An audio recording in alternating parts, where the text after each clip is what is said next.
મોનવી ને બે જગ્યાએથી ઓહુ આવલ્યા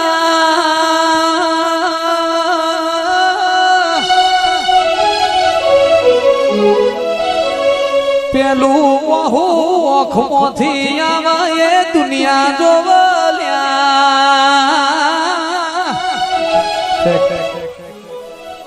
પણ ભગુભાઈ જે દાડા ના ભીરો એ દાડા તેરું